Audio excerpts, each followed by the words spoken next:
interiormente. Acompañado por la presencia de Júpiter, regente de los principios de crecimiento, expansión y prosperidad, el licenciado en psicología Sebastián Cabrera nos invita a la aventura de navegar por los misteriosos senderos de la mente. Desde imágenes cotidianas, con palabras sencillas, interior, mente, pretende ser un espacio de reflexión, aprendizaje y diálogo para llevar salud e higiene psicológica en el transcurrir cotidiano de la vida diaria. Bueno, vamos a arrancar el programa de hoy planteando una situación que nos ha llegado de algunos oyentes. Una o dos situaciones hemos elegido entre varias para dar inicio y para poder desarrollar el tema de hoy. Muy bien, bueno, el oyente nos consulta lo siguiente. Dice esto: siento que hago y siempre me falta algo para llegar a lo que quiero. También nos dice: me siento mal, angustiado, triste, impotente porque debo ayudar a todos. Nunca recibo la misma ayuda. Si no lo hago, me siento culpable.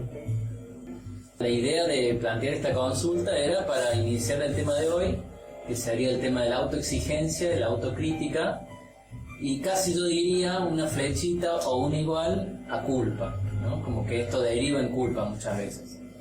Entonces, bueno, un poco estas consultas tienen que ver con esto, con este sentimiento, esta sensación de hacer y no llegar, y de sentirse después apagado, frustrado, porque bueno, la exigencia o la autocrítica, que por ahora la vamos a tratar como sinónimos, nos lleva a esta situación, digamos, ¿no? Como de una presión, de querer lograr algo y que siempre falte, como una frustración, un enojo también. Y bueno, un poco la idea de hoy entonces es desglosar un poquito estos términos, ver con qué se relacionan, cuál es el origen, y también por supuesto dar algunos tips, algunas herramientas, algunos consejos para ver cómo hacer con esto, que a todos nos pasa, porque yo creo que todos somos exigentes, con uno mismo y con otros. El problema es cuando esa exigencia se vuelve una tensión, cuando genera a lo mejor insomnio, estrés, etcétera, ¿no? Bueno, en principio lo que a mí me gustaría decir sobre esto es que la exigencia o la autoexigencia no es algo malo en sí mismo. De hecho es algo bueno. Está bueno que una persona disponga de esta actitud o de esta capacidad para permitir superarse, mejorar, para ponerse objetivos tal vez un poquito más alejados de mi zona de confort, ¿no? Justamente para ampliar esta zona de confort, para ir hacia el aprendizaje. También la autocrítica y la autoexigencia, pero sobre todo la autocrítica, permite conocer mis límites, conocer cuáles son lo que habitualmente llamamos errores o fracasos. Esto hay que saberlo, digamos, hasta dónde yo sé que puedo. Y desde ese límite para allá me cuesta un poco más, me puede salir mal, que después puedo pensar que es un error, un fracaso. Tiene que ver también, digamos, la capacidad de autocriticarse con poder evaluar el potencial que habita en mí, ¿no? O sea, aquello que yo todavía no hice o no realicé, pero puedo lograr. Entonces, por eso digo que es una actitud o una capacidad en principio muy buena. Yo diría que está bueno que una persona sea un poco autocrítica y autoexigente, para no quedarse con lo seguro, lo cómodo, lo tranquilo ahí, sino exigirse un poquito más para mejorar, para ampliar el horizonte, para superarse. Entonces, en principio, digamos, esto es un buen rasgo. No es que hay que eliminarlo de lleno, digamos. A muchos nos sucede esto de decir: hago y siempre siento, no sé si es un sentimiento o es una sensación que me dice, me indica, interiormente me pone inquieto, porque digo hago, pero creo que algo falta, que algo más tengo que hacer, como que siento una insatisfacción a pesar de haber hecho, ¿no? Sí, claro, hay una inquietud, una cosa de intranquilidad, ¿no? De tensión, de estrés, posiblemente de frustración, porque uno hace y nunca llega, digamos. Bueno, en principio, cuando el rasgo de la autoexigencia o la autocrítica se torna problemático, es porque está relacionada a un perfeccionismo, a querer hacerlo de manera perfecta. a lo que sea que yo haga. También tiene que ver con un modelo de vida. También hay una serie de estímulos sociales y culturales que nos muestran que existiría esa vida perfecta. Entonces, un poco un origen de por qué esto se vuelve problemático tiene que ver con la intención o la actitud de querer ser perfecto o llegar a algo perfecto, que eso en psicología se llama perfeccionismo disfuncional.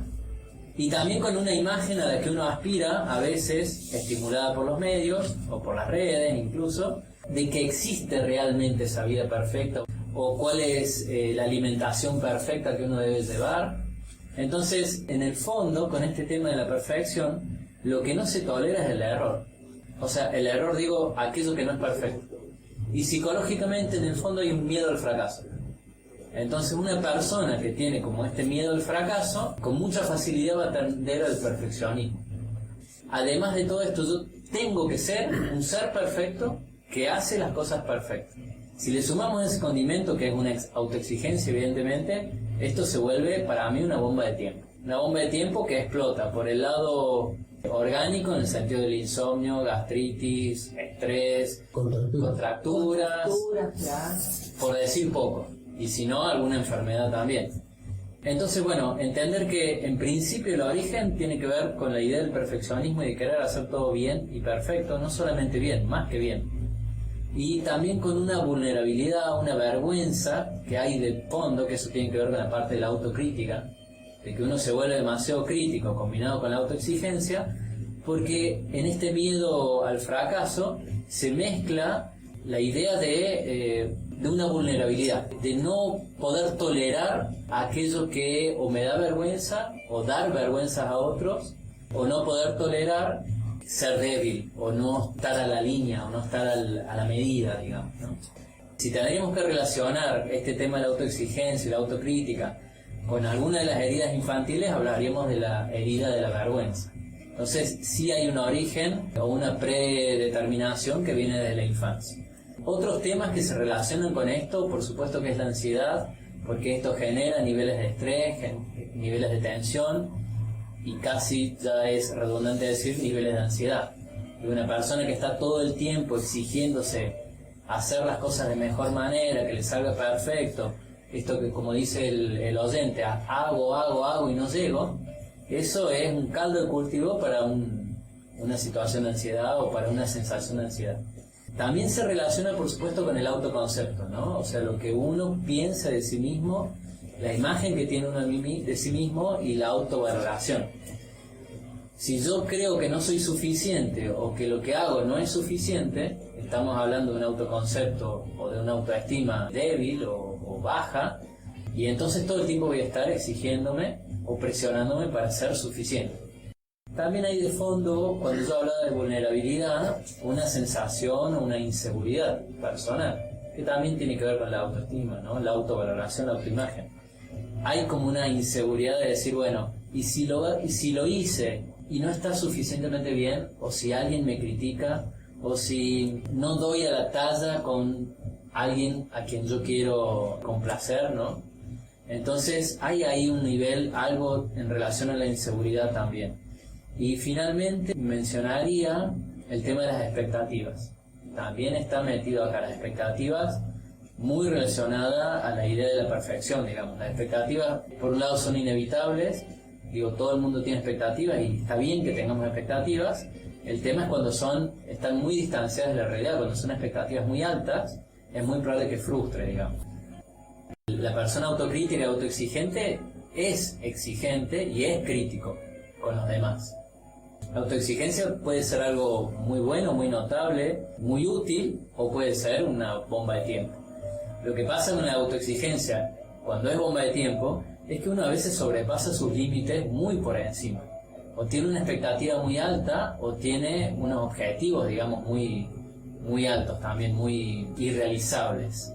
A punto tal de dañar la salud, ¿no? De dañar la salud física, emocional, incluso de dañar la salud de otros, me animo a decir. Y esto también, ¿no? De que uno cree que nadie lo va a hacer mejor que nosotros. Y ahí me sobrecargo, sin duda, ¿no? Sí. Bueno, esto sería más o menos, vamos a dar un pequeño perfil de unas características de una persona que sufre de autoexigencia. Entonces una persona que sufre de autoexigencia siempre quiere dar lo mejor, siempre está al máximo, siempre su meta es el 100%, sin valorar, por un lado, los infortunios que pueden haber en el medio, que está fuera de su control, y por otro lado, sin valorar sus propios límites, incluso a desvalorar el ocio o el descanso. Otra autoexigencia que a veces nos planteamos es con el tema de la puntualidad y el tiempo. Muchas veces uno es impuntual porque se ha sobrecargado tanto de tareas que no da abasto, evidentemente. Digamos, si yo vengo para llegar a la radio, me tomo una hora de viaje, pero yo meto tareas en el medio como, no sé, pararme a comprar cigarrillos, pararme a responder una llamada. Bueno, obviamente que no voy a llegar, y voy a llegar súper estresado, súper exigido, y capaz que llego, porque ahí hay una trampa también. Hay veces que llego a tiempo, llego 2 minutos antes, y para mí es a tiempo, pero ¿a qué costo? Entonces este es también como una característica del perfil del autoexigente que sufre, que paga costos muy altos. Bien. Muchas veces, claro, cuando la persona autoexigente actúa ansiosamente, se pasa por alto el daño que está haciendo el otro, o la insensibilidad que está teniendo con el otro, o la falta de respeto, digamos. Como no se registra a sí mismo en su propio cansancio, por ejemplo, claro, o en su propia necesidad de parar un poco, piensa que el otro no va a necesitar parar un poco, digamos, ¿no? Ni siquiera lo piensa, actúa automáticamente, me parece. Otra característica es que una persona con esta problemática no se conforma fácilmente, para nada, o sea, ni se resigna. Es como hasta que no termine y quede como yo quiero que quede, no termino la tarea. Entonces van quedando muchas tareas abiertas, pendientes, sin terminar. Hay veces que se recarga con muchas tareas porque tampoco sabe decir que no, porque no quiere decir que no, porque si dice que no lo tiene que hacer otro, lo tiene que delegar. Y seguramente lo hará mal. Y seguramente no lo va a hacer tan bien como yo. No sé si mal, pero no lo va a hacer tan bien como yo. Exacto. Y digo, porque está el perfeccionismo de fondo, ¿no? No nos olvidemos esto. Sino que también no resigna, no se da una pausa. Bueno, y finalmente podríamos decir que una persona con autoexigencia problemática, podríamos llamarle, o perfeccionismo disfuncional, tiene la idea de que descansar es una pérdida absoluta de tiempo, es totalmente inútil. Obvio. Esto quiere decir que la autoexigencia tiene como una buena valoración porque me lleva a hacer más cantidad de cosas en menor tiempo, es como súper eficiente, y desde socioculturalmente se nos pide eso también. En algún punto se puede volver manía con el sentido de esto de hacer, y pierde el sentido. Hace tiene un montón de resultados, pero no tiene el para qué, digamos, ¿no? O el sentido, o la sensación de proceso, el aprendizaje. Claro. La autoexigencia en este punto nos lleva a un alejamiento de uno mismo. O sea, yo no estoy en mí, yo estoy en las cosas que estoy haciendo, en los resultados que quiero lograr. Hasta acá un poco planteado el tema, con qué se relaciona y cuál es el perfil de la persona en la cual la autoexigencia, la autocrítica se vuelve problemática. Vamos a hacer una pequeña pausa y después vamos a ir con herramientas, tips, sugerencias de cómo hacer para salir de este aprieto. Muy bien, bueno, les recordamos que nos pueden encontrar en Facebook como Radio Pueblo Online, o bien que podéis bajar la app por la Play Store, Radio Pueblo Online, y si no, en internet a través de www.radiopuebloonline.com.ar. Vamos a la pausa y ahora volvemos.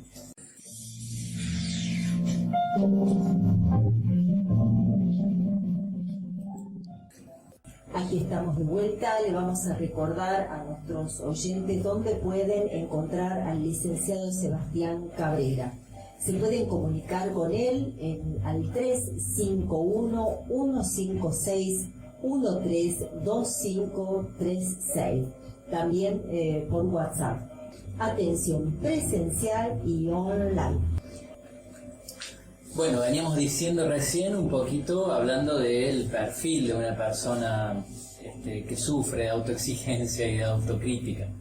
Decía yo recién también que la autoexigencia en algún punto está bien ponderada, que nos lleva a ser más eficientes Y la autocrítica, en todo caso, es algo que uno justamente críticamente se autocritica de ser autocrítico. Hay veces que se da como este juego entre la autoexigencia como algo valorado positivamente y la autocrítica como algo valorado un poco más negativamente. Pero la verdad es que las dos trabajan en complemento y nos llevan al mismo cuadro finalmente, ya sea por autocrítica o por autoexigencia. Casi me animaría a decir que toda autoexigencia involucra una autocrítica y toda autocrítica una autoexigencia. Y también una persona exigente se vuelve crítica y una persona crítica es exigente, digamos. Entonces, bueno, decíamos que a una persona le cuesta terminar las cosas, siempre hay algo por corregir, seguramente que se frustra mucho, nunca queda perfecto, nunca queda bien a la idea personal de cómo debería quedar, ¿no? O sea, esta idea que tiene que ver con la perfección. Le cuesta decir que no, le cuesta delegar, evidentemente, o decir basta a veces, o ya no puedo más, o ya no quiero más. Entonces se sobrecarga con tareas que a lo mejor le tocarían a otro, o incluso tareas que le tocarían a él, pero que no las quiere hacer ahora, o no las querría hacer ahora porque está cansado, y por esta autoexigencia o esta autocrítica, esta aspiración hacia la perfección, no puede dejarlas para después. La autoexigencia, ¿se puede adquirir en la adultez? En algún punto pienso que hay momentos de la vida que son más propensos, sí, a desarrollar, digamos, autoexigencia, autocrítica. Un niño depende de la edad también, porque los niños ya cuando empiezan a escolarizarse, porque desde ahí también viene, digamos, ¿no?, de hacer las cosas bien, ¿no? O sea, el error está marcado y te disminuye puntos. Digamos, en ese sentido la educación es súper competitiva, ¿no? ¿Quién no sintió una angustia o se le cerró la garganta cuando el profe iba a leer las notas de la prueba en voz alta? Entonces sí viene de hace mucho, y yo creo que hay momentos de la vida donde uno está más propenso, sobre todo esos momentos, no por decir edades, pero momentos donde a lo mejor uno tiene un hijo, y también imagino que una persona, no por decirle viejo, pero digamos en un momento de la vida que a lo mejor sus actividades ya menguaron un poco, que está jubilado, que no necesita trabajar asiduamente para mantenerse, por ejemplo, bueno, ahí probablemente no sea tan autoexigente. Hay veces que pasa, digo, una persona que a lo mejor va llegando a su jubilación, o como decimos que estos otros factores, que ya sabe que se siente un poco más inútil, que tiene que trabajar menos porque no necesita trabajar tanto, o que, bueno, se está haciendo viejo. A veces pasa que encontramos personas así súper autoexigentes, que más yo tiendo a pensar que es un mecanismo de defensa lo que está actuando ahí, o sea, lo está usando como mecanismo de defensa para no contactar con este otro modo de estar ahora en la vida. Porque bueno, también lo conocido hasta ahí por esta persona puede haber sido el ritmo vorágine, el ritmo activado, digamos, ¿no? Entonces esto otro es nuevo, genera miedo, ansiedad, angustia. Entonces hay veces que uno se queda como pegado en la autoexigencia, vuelvo a decir, como mecanismo de defensa, de no contactarme con lo que esta etapa de vida me propone en este momento. Básicamente la autoexigencia es un problema de ritmos también, sentido de la velocidad en que uno quiere lograr las cosas, digamos. Hay un concepto de salud, digamos así, una aproximación a la salud que tiene que ver con simplemente seguir el ritmo, o sea, conocer el ritmo de uno, registrarse y tratar de ser lo más rítmico posible en la vida, con la alimentación, con el sueño, con el trabajo, con todo, digamos, ¿no? Cuando una persona se vuelve autoexigente, pasa de un extremo al otro, digamos, de una etapa de mucha autoexigencia, de mucha actividad, al cansancio agotador, que a lo mejor duerme 14 horas después, ¿no? O se toma un fin de semana de absolutamente nada. Entonces finalmente ese ritmo también es un ritmo desequilibrado, porque es un ritmo de extremos.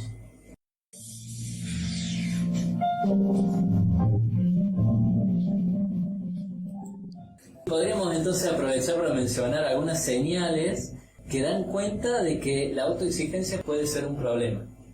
Entonces, si crees o sentís que no sos suficiente en lo que quieras que termine la frase, no soy suficiente en plim plim plim, es una señal, ¿no? Puede ser que estés pasando por esta problemática de algún modo. no estar satisfecho nunca con nada, estar siempre que me falta algo, tener, ya dijimos, expectativas altas o una sensación de frustración casi permanente, sensación o idea de que voy a fracasar, sea lo que sea que haga, me va a salir mal. Entonces lo tengo que hacer lo mejor posible, porque eso me va a resguardar de la idea de que me va a salir mal y que voy a ser un fracasado. Entonces esa sensación obviamente retroalimenta en gran medida, digamos, ¿no? Ahí lo que pasa, y hay que abrazar el fracaso, hay que aceptar esta posibilidad. Bueno, obviamente síntomas de estrés, tensiones musculares son señales obvias. También, cuando uno menosprecia sus logros y sus capacidades, cuando en mi autodiálogo, o sea, lo que yo me digo a mí mismo, o en mi diálogo, en mi discurso, en mi forma de hablar habitual, aparecen mucho estas dos palabras, debería y tengo que. Cuando aparece mucho esto, también son señales de un problema con autoexigencia. Lo que debería hacer es lo que no hice, pero tendría que hacer. Y el tema es ¿por qué no lo hice? Yo preguntaría. Eso no se pregunta el autoexigente, ¿por qué no lo hice? Lo que se dice es debería hacerlo. Y eso ya es inmediatamente una carga, una exigencia. Ya solamente con pensar esa palabra o decirla, te activa el estrés, la tensión. Y una característica muy particular que es la gran dificultad para disfrutar el momento presente. El el autoexigente, también ansioso, está mucho más en el futuro. O está criticando el pasado, ¿no? Pero estar aquí ahora, sintiendo lo que me pasa en este momento, percibiendo lo que percibo en este momento y además disfrutando eso, es doblemente nocivo eso, porque por un lado no disfruta y por otro lado, como no está presente en lo que está haciendo, sino que está autocriticando, autoevaluando o viendo qué mejorar, probablemente la pifia, digamos. Si no llegas a disfrutar los logros, tus capacidades, ese es el problema, digamos. Sí, son momentos únicos e irrepetibles generalmente. Y finalmente es como absurdo, porque yo creo que una persona se autoexige para hacer las cosas bien, y si después las hace bien y no las puede disfrutar, la ovación o la admiración que causa, es como, ¿para qué te exigiste tanto, digamos? Por eso esto que digo, la dificultad para disfrutar lo que está sucediendo en el momento es otra de las señales que uno podría tener en cuenta como para decir la autoexigencia es un problema para mí, digamos.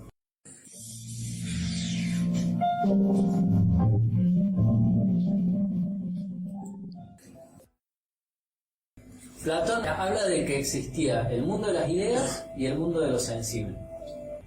El mundo de las ideas es esta posibilidad de lo perfecto. Las ideas como una idea de perfección. No lo concreto, no lo accesible con los sentidos, que ese es el mundo sensible, natural, ¿no? Cómo me sale realmente de la realidad. Entonces, estas dos dimensiones para mí existen, digamos, a nivel de conciencia, a nivel de mente, y el problema está en querer llevar una a la otra. O sea, hacer llegar el mundo de las ideas al mundo sensible. Cuando yo quiero que se superpongan y se toquen, ahí tengo problemas, digamos, ¿no? Entonces, ¿esto qué quiere decir? Que en el mundo de las ideas, como es todo perfecto, no hay errores. No es posible el error. En cambio, en el mundo sensible sí. Y no solamente es posible el error, sino que es cotidiano, es habitual. Y no solamente el error, sino el infortunio, o sea, algo que me salió mal y ni siquiera lo hice adrede, digamos. O que sucedió así, yo no tengo ningún tipo de control sobre eso. Con lo cual, las personas tenemos que poder desarrollar una habilidad, una capacidad para enfrentarnos a esa incertidumbre y a esa posibilidad de que las cosas no van a ser ideales, nunca, jamás van a ser ideales. En términos mentales o virtuales, uno puede contactar con lo ideal porque esa es la manera de asir el mundo de las ideas. En términos de lo material, de lo concreto, no llego nunca a esa perfección ideal. Siempre va a faltar algo. Siempre se puede mejorar un poquito, digamos. Pero estas dos dimensiones existen y no nos podemos librar de estas dos cosas.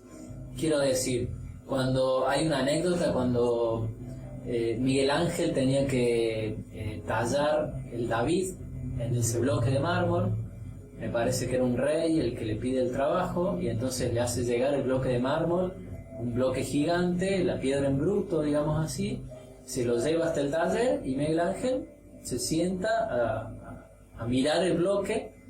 Y dicen que el rey o la persona que lo había contratado fue 3, 4, 5 días después a ver cómo venía avanzando la obra y estaba en el mismo estado, digamos. O sea, no había cincelado nada, no había tocado la piedra y seguía sentado contemplando el bloque. Y le dice, güey, ¿pero qué pasó acá? O sea, no estás trabajando, no estás haciendo nada. Y Miguel Ángel le dice, bueno, mirá, ¿sabes lo que pasa? Que el trabajo que yo tengo que hacer en esta piedra, en este bloque, es sacar lo que sobra. Entonces yo tengo que poder tener la idea de lo que está ahí adentro para sacar lo que sobra. Esto quiere decir que la idea nos orienta, digamos, es un punto de referencia, que está bueno aspirar a lo mejor posible.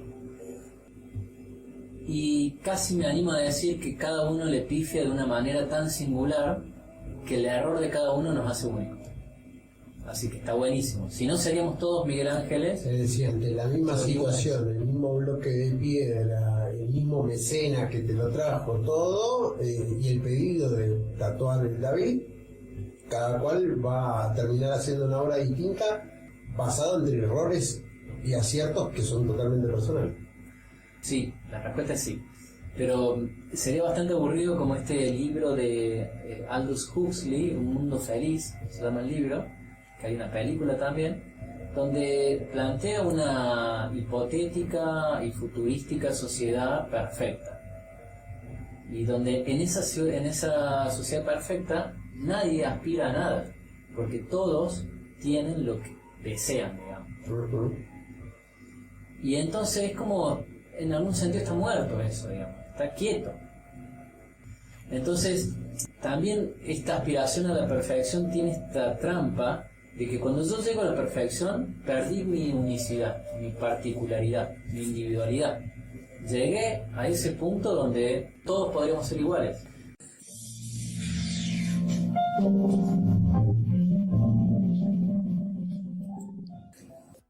Sí creo que hay una aspiración que tiene que ver con el llegar a ser más uno mismo cada vez. O sea, ser perfecto en la individualidad que uno es, ¿no? O sea, en la particularidad que uno es, no ser perfecto de lo perfecto. Es una aspiración que siempre está, digamos, creo yo que siempre está y que es sana, diría, seguirla. El tema es cuáles los objetivos por los que la sigo. Si la sigo para complacer a alguien o para complacer un ideal, o la sigo por una cuestión que tiene que ver con la individualidad de cada uno, la autoconciencia de lo que uno es o aspira a ser. Voy a ponerlo en un ejemplo. Yo tengo una semilla de álamo, en esa semilla está toda la potencialidad de ese árbol, y si la semilla logra la perfección, va a terminar siendo un álamo. Lo mismo pasa con un roble o con un sauce. En la semilla está contenida la potencialidad. Y cada árbol tiene una semilla distinta, porque tiene las características propias de esa potencialidad, de esa especie. Ahora, en el ser humano también hay algo en semilla, hay algo en potencia, solamente que no está determinado por la especie o por el tipo. ¿Se entiende? O sea, yo podría ser roble como álamo, como sauce. El tema es que no tengo la especificidad predeterminada en lo potencial de la semilla. Sus pasiones, su vocación, sus talentos, sus dones no son arbitrarios para mí, sino que son herramientas para que cada uno, la semilla que cada uno es, se despliegue lo que cada uno tiene que ser. Entre un roble de 100 años y uno de 40 años, ¿cuál es más o menos roble que el otro? No, ninguno, obviamente. Ahí está. El problema con la autoexigencia es pensar que yo soy más roble si soy más grande o tengo más ramas. Y lo de la semilla en el ser humano es que cada uno tiene que ser lo que puede ser, lo mejor que puede ser. Y eso es hacerle un homenaje a la individualidad de cada uno. Cuando yo aspiro a una perfección ideal, no estoy aspirando a mi propia individualidad. Estoy aspirando al mundo de las ideas de Platón, que ahí está la perfección, digamos, la persona prototípica, arquetípica, ideal, que en realidad es una idea. Eso no se puede concretar de ese modo. Lo que se puede concretar es lo que cada uno aspira a ser con sí mismo.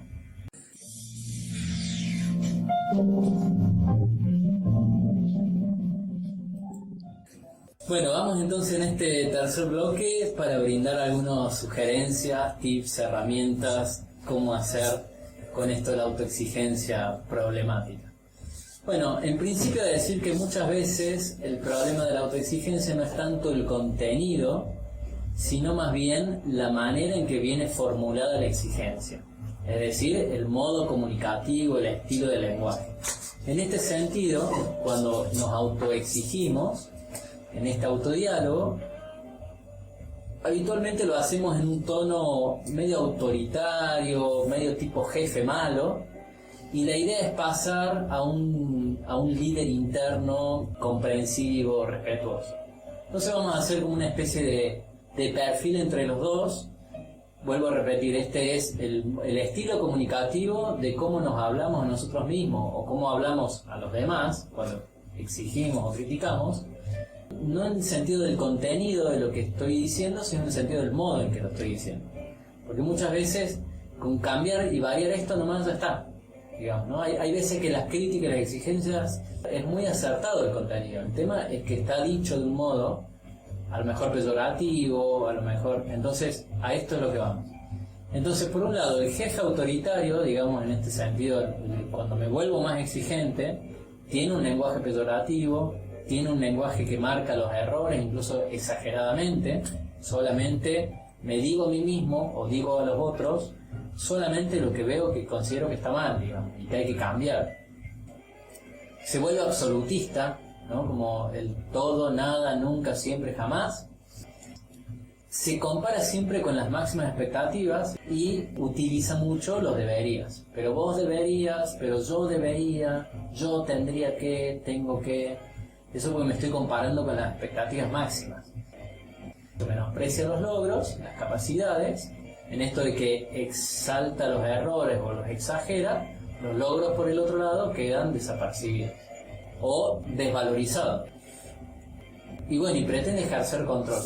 Digo, este jefe interno autoritario, el autodiálogo que uno tiene consigo mismo o que tenemos con otras personas, nos volvemos del tipo controlador. Por otro lado, la idea es cambiar ese modo comunicativo hacia el modo que tendría un líder que sea más constructivo, que sea en su tono de hablar, en su lenguaje, en vez de peyorativo, que sea más cariñoso, más respetuoso, que valore, que comprenda. En vez de exaltar los errores, que tengan la conciencia de que el error es parte del proceso de aprendizaje, no es algo malo que hay que exaltar para mejorar. Por ejemplo, yo me podría decir a mí mismo, no me salió tan bien esto, pero bueno, es porque estoy aprendiendo. Que la próxima vez seguramente lo voy a hacer mejor. Con cambiar esa forma de hablarme, de decirme o de hablar a otros, ya estoy pasando de la autoexigencia problemática a la autoexigencia potenciadora, superadora.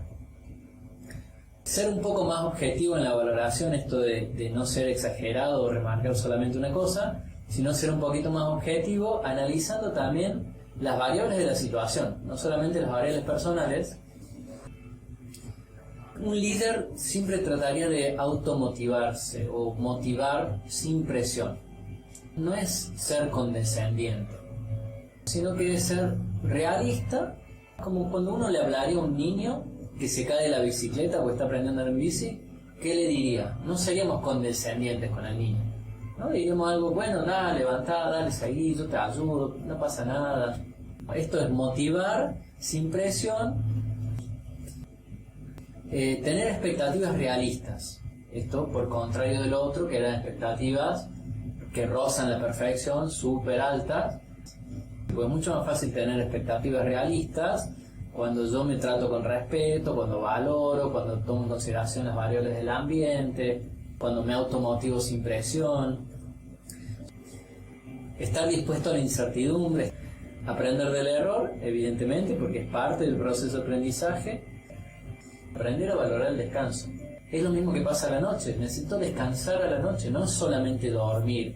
Entonces valorar el descanso, y yo más que valorar, casi diría comprender qué es, para qué sirve y para qué está, y que está presente en el ritmo sano de todas las cosas, de la naturaleza sobre todo, de mis ritmos fisiológicos también, y por supuesto tienen que estar presentes en mis ritmos cotidianos de trabajo, de alimentación, de pensamiento. Ser consciente de la dieta que tengo en relación a lo que me inspira. Rodearme de gente que me inspira, escuchar canciones que me inspiran. Ser consciente de tener una dieta inspiradora, diría, de algún modo. Porque esa inspiración conecta con la intuición, conecta con la individualidad. Entonces no conecta con la idea de lo perfecto. Lo que a mí me inspira no es ingenuo y no es arbitrario.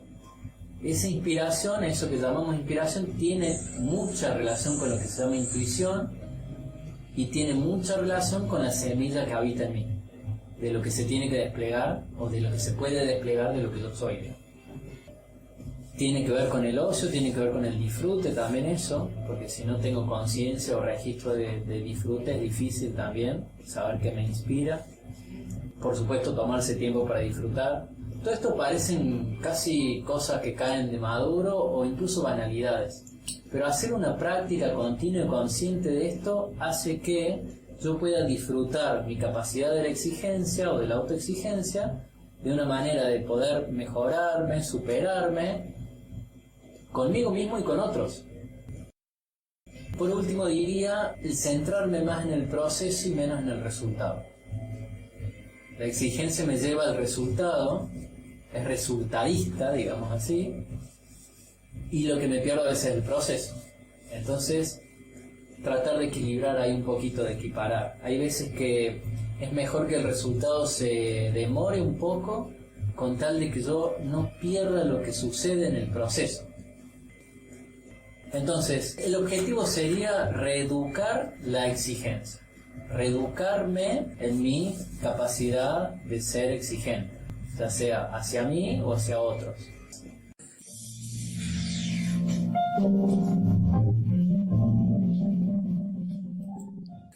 Casi como reflexión o como frase hacia el final, es esta idea de Eduardo Galeano.